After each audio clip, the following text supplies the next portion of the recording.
ABB Formula E is back. After a 5-month break, the world's most exciting, most dramatic, and most electrifying form of motorsport is returning to the track. The last few months during the COVID-19 pandemic have been difficult for everyone. And whilst the wider sporting world has been on pause, the dedicated team at Formula E have been working tirelessly on a way to get back to racing in the safest possible way. The solution? ABB Formula E has taken up residency at Berlin-Tempelhof Airport, turning the historic venue into a biosecure festival of racing. Normally, there's one-day race events every few weeks, but this time it's special. Tempelhof is hosting 6 full races in just 9 days and will push the teams, the drivers, and the technology to the limits. Before we get into that, however, we've got a lot of catching up to do. We'll take a look at what's been going on in the world of EVs during lockdown. Meet some of the Formula E paddock's newest recruits and check out the tracks they'll be racing on. And of course, checking out all the action from their first outing at the Formula E season finale.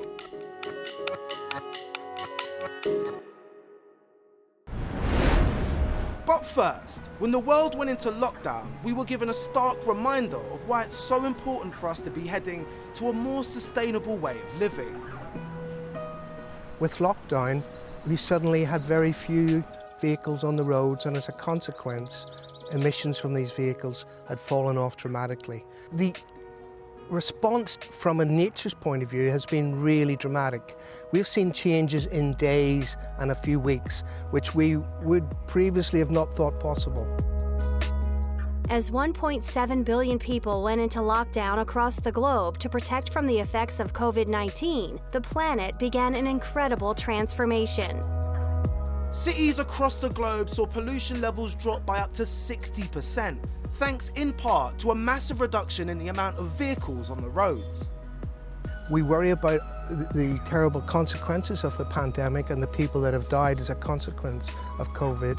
But in the UK, over 30,000 people die prematurely every year because of bad air quality. We have an opportunity here to do something about that. We are seeing clean air in cities. So the question is, do we really want to go back to where we were before? I don't think so. So I think Formula E needs to push this message as much as possible. Let's get electric cars deployed as fast as possible to avoid going back to a high pollution situation.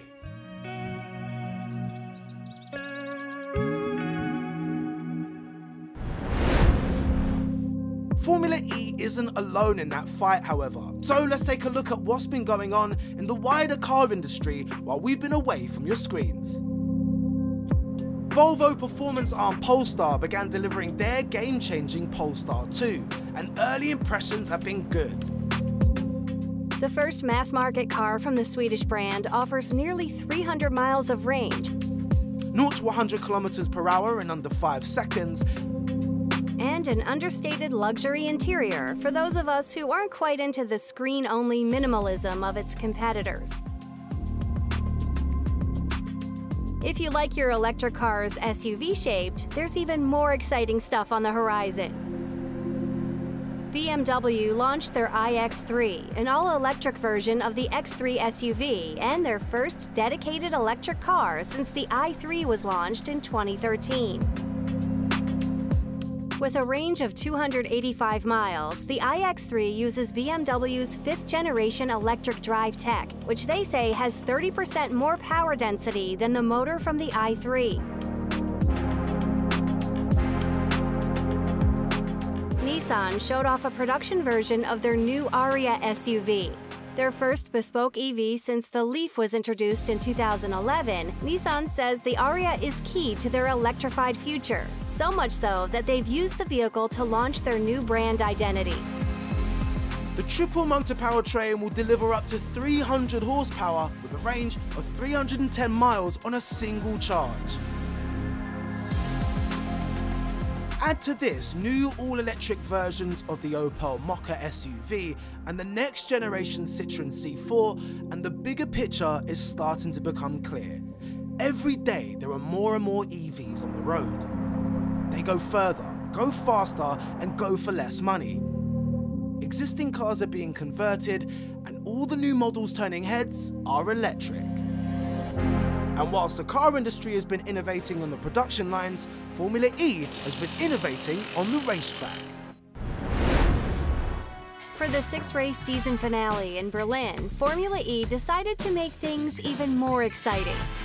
The 6 races are split into 3 double-header events, and just 2 weeks before the first race, it was unveiled that the drivers would be going head-to-head on 3 different configurations of the Berlin Tempelhof circuit. With minimal time to prepare, this setup is designed to double down on Formula E's difficulty and unpredictability and foster the most intense season finale in motorsport history. It's straight in at the deep end too, as rounds 6 and 7 take place on a reverse version of the regular circuit, with drivers racing clockwise around the 10-turn, 2.35-kilometer track. It's gonna be like this. For rounds 8 and 9, it's back to regularly scheduled programming, with just 24 hours to return the track to its traditional configuration. 100 curbs are moved, runoff areas are adjusted, 1,600 barriers tweaked, and the broadcast infrastructure is updated. With that marathon effort complete, it's back to the traditional Berlin layout we all know and love. The final configuration of the circuit for round 10 and 11 will be completely new. The middle and final sectors are dramatically different, with an exciting technical layout that is definitely going to challenge the drivers. The new complex between turn 7 and turn 12 is going to provide lots of opportunities for cutbacks, so it will be important for the drivers to be aggressive in holding their line. With these circuit layouts being revealed just 2 weeks before the first race, teams and drivers are on the back foot with their preparation. Just one of the reasons that this is going to be the most intense and most challenging season finales in motorsport history. 3 different tracks. 6 races in 9 days. It's sure to be the biggest challenge the drivers and the teams have ever faced. It's going to be the first time I get to race so much in such a short amount of days. There are many races. The off day will be quite important. We need to rest as well as possible to make sure when we come back we feel fresh and ready. But yeah, they are going to be very long days. You get here at 7:30, 8 in the morning, and you're not going to be back in the hotel before 10. In reality, our whole season's going to be defined by these races because it's going to decide who wins and who doesn't. Every single race in Formula E throws up so many curveballs that we just have to react to. Thinking of having 6 races pretty much on top of each other, that's a lot of curveballs. You've got to try and plan for as many eventualities as possible. Accidents, incidents, do you have enough spare parts? But at the same time, we're having to do it with less people because of the COVID restrictions. You don't have that sort of 2-3 week gap to be able to replenish the spares or maybe fix something in the background between races. You've got to do it overnight. And the mechanics, the guys that are actually doing the heart of the work of it, for them it's going to be super tough. And they're going to be the stars of every single team up and down the pit lane. It's very hard work. Just doing a normal doubleheader with 2 races is hard, but doing 6 is very hard. It's very hard going on your body. It's long hours. You get tired, but you just pick yourself up and you carry on. Obviously, if you do well, you will not have much time to celebrate because a few hours after you'll have to focus directly on the next race. So this is how it is, and again, it's up to us to make sure we get the most out of it and that we do a better job than the rest of the field. When you get closer to the end of a season, naturally everybody pushes that little bit more. Pretty much when you get down to it based on the human emotion, the human adrenaline, and you've got to have that determination. You've got to be attacking, you've got to be determined, but you've got to be in control. And it just boils over at different times, and that will without doubt happen here. Ultimately, it's win it or bin it for some.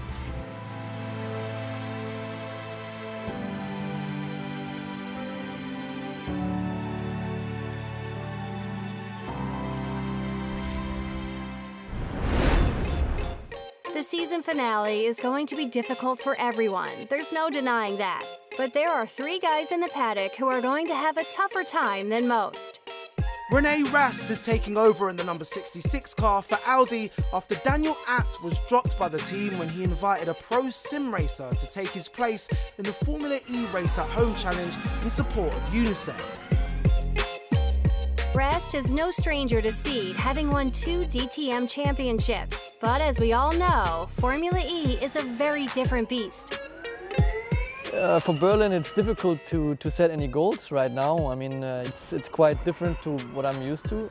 But obviously, yeah, I need to learn a lot. But we have 6 races, so I can gain a lot of experience. And obviously, the main goal should be to score some points at least. And yeah, hopefully we can progress over the weekend. Another new signing in the paddock is a new partner for Jerome D'Ambrosio at Mahindra. After the shock departure of Pascal Wehrlein during lockdown, the team turned to a proven competitor in the shape of Alex Lynn. I mean, it's been a bit of a whirlwind lockdown period, really. The driver market started to become quite fluid, and I'm extremely proud to join the team. It's no secret that I was pretty disappointed not to be racing this year in Formula E. If anything, I've just come back hungrier and more determined to do the job and to get the trophies that I feel like I should have had last year. The 3rd new driver on the grid is to be taking the place of Brendan Hartley, who unceremoniously split from the Geox Dragon team less than 3 weeks before the return to racing. Sergio Sate Camara tested for the team back in Marrakesh and clearly impressed enough to earn the call-up to partner Nico Muller at the American team. Formula E has become extremely interesting. It's pretty much the biggest series out there for anyone to be participating in. So of course, as a young driver, hopefully I have many years ahead. If you are installed in here, you most likely have a stable, good future where you're fighting for something big and can make a nice career out of it. Those guys have definitely all been thrown in at the deep end. But who will be stuck treading water and who will thrive?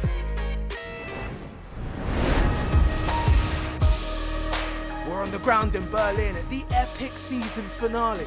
So let's take a look at how the guys and girls at Formula E are keeping everyone safe. As you know, during all the COVID situation, everything was basically moving every day. Something which was true in 1 minute, 10 minutes later was different. So we have to work and to find a situation and to find something to restart. Challenge has been that we're having to work differently. So everybody has been working from home during a period of uncertainty and not knowing how long this pandemic would go on. We've done this by video, we've done it remotely, we've not had an opportunity to come back to the site. And finally, we identified Berlin and we say it's the only place where we can put everybody in kind of bubble, that we stay all together and where we are able to do 3 different tracks. To design for the first time a COVID-safe venue, we started absolutely with a blank piece of paper. We're one of the few international events that's now defined that and has that operation implemented. Everyone who arrives here in Berlin has to have a negative test on COVID. And so usually people arrive 1 day before, we take the test, and then afterwards people are quarantined until we know the results. So we have to know a negative result to release people from their quarantine and activate their digital accreditation. And then they can come on site, work on the track. Everyone who is here has to have a negative test result. The whole workforce here is split in different groups. So if a driver leaves the hotel in the morning, he has had breakfast in a small group, and then he has a transport bringing him to the venue here. When he leaves the bus, there will be a temperature check. Only if temperature is below a certain level, he'll be allowed to enter the site. And on the site, he's only allowed to move in several areas. And that's always because if we test someone later positive, we want to have the group where it could have been contacts to be as small as possible. You know, I think it's always easier to do nothing. But I think it was important to show a good sign by starting again, to show that we can find solutions, to adapt ourselves. And already what is fun is with this protocol, there is already something that we will keep in the future.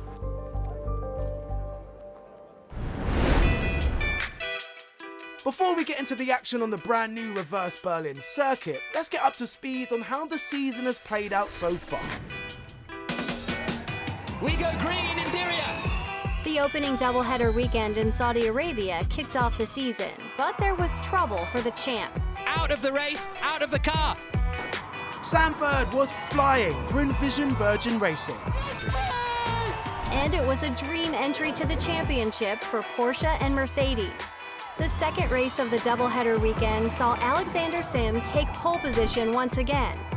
But this time, he stayed clear of the carnage to take his first ever Formula E race win. Round 3 was a scorcher on the streets of Santiago, Chile.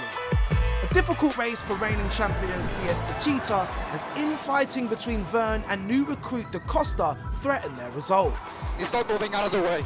We're on it, we're on it. No, you're not. He's closing the door. We can win this race. Last lap drama saw more heartache for Techeetah as Da Costa lost first place to BMW's Max Günther thanks to battery temperature issues. Yes! Mexico City hosted round 4, where Mitch Evans took an early lead. Evans is through it. There's going to be contact, and Mitch Evans is into the lead. And went on to take the win with one of the most dominant performances that Formula E has ever seen. Yes! This is how it's done, mate. Superb drive. Oh, this feels so good. Woo!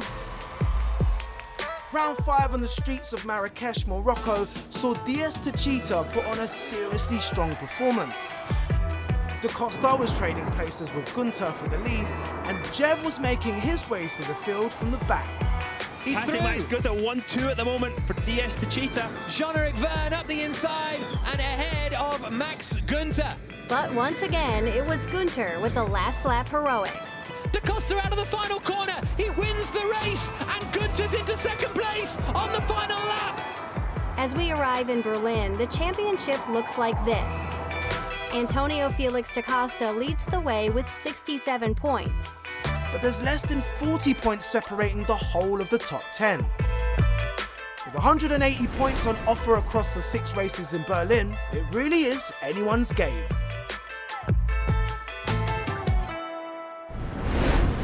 Five months after his win in Marrakesh, Da Costa still had momentum on his side, starting the first of the Berlin races from pole position.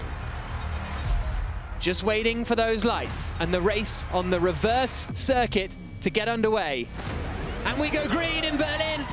Not a good start from Andre Lotterer in third place. Buemi immediately to the outside on the run down towards turn 1. Lock up from Nick de Vries. But it's Da Costa who holds the lead. Verne in second. Lotterer is third. Buemi drops back to 4th.